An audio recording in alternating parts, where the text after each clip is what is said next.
5টি দেশে যেতে চাওয়া বাংলাদেশিদের জন্য সতর্কতা। থাইল্যান্ড, মিয়ানমার, লাওস, ভিয়েতনাম ও কম্বোডিয়া যেতে চাওয়া বাংলাদেশি নাগরিকদের সতর্ক করেছে ব্যাংককের বাংলাদেশ দূতাবাস।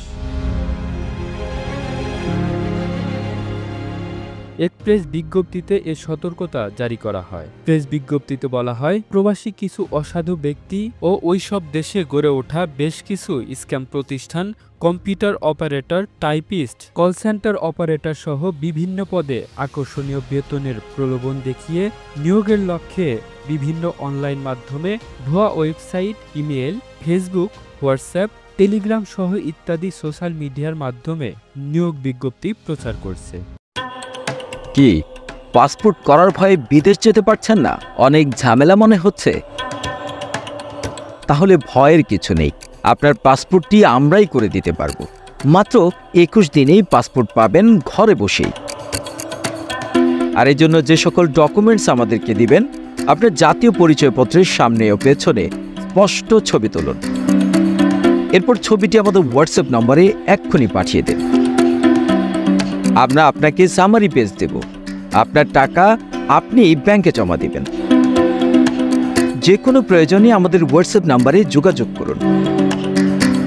এসব ক্ষেত্রে স্ক্যাম সেন্টারগুলো বিভিন্ন দেশের নাগরিকদের সঙ্গে বাংলাদেশিদেরও কৌশলে স্ক্যাম সেন্টারের ভেতরে নিয়ে গিয়ে অস্ত্রের মুখে জোরপূর্বক জিম্মি করে স্ক্যামের কাজে নিয়োজিত করছে।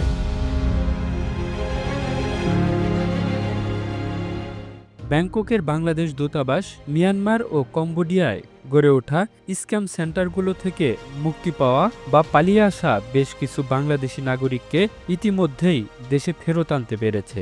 এসব বিষয়ে সংশ্লিষ্ট সরকারগুলোকে প্রয়োজনীয় ব্যবস্থা নিতে অনুরোধ করা হয়েছে। এছাড়াও এসব দেশের সাইবার স্ক্যাম নিয়ে কাজ করছে এমন এনজিও সহ সংশ্লিষ্ট প্রতিষ্ঠানগুলোর সঙ্গে থাইল্যান্ড ও মিয়ানমারের বাংলাদেশ দূতাবাস সার্বক্ষণিক যোগাযোগ রেখেছে।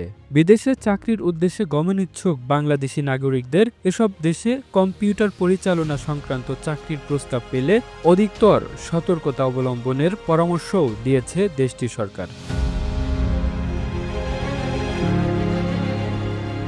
প্রয়োজনে প্রবাসী কল্যাণ ও বৈদেশিক কর্মসংস্থান মন্ত্রণালয়ের সংশ্লিষ্ট শাখা অথবা জনশক্তি কর্মসংস্থান ও প্রশিক্ষণ ব্যুরোর সংশ্লিষ্ট শাখার মাধ্যমে বিদেশে অবস্থিত বাংলাদেশ দূতাবাসগুলোর সহায়তার নিয়োগকারী প্রতিষ্ঠানের বিস্তারিত তথ্য যাচাই করে নেওয়ার জন্য প্রেস বিজ্ঞপ্তিতে অনুরোধ করা হয়েছে। এছাড়াও স্ক্যাম সেন্টার থেকে ফেসবুক ও হোয়াটসঅ্যাপ আইডির মাধ্যমে বিভিন্ন দেশে বিদেশে বসবাসরত বাংলাদেশি সহ বিভিন্ন দেশের নাগরিকদের টার্গেট করে আর্থিক প্রতারণা করা হচ্ছে।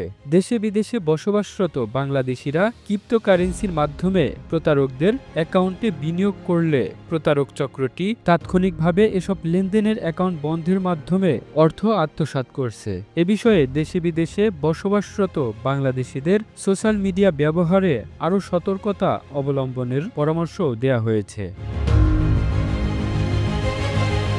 Kamrul Islam, news desk.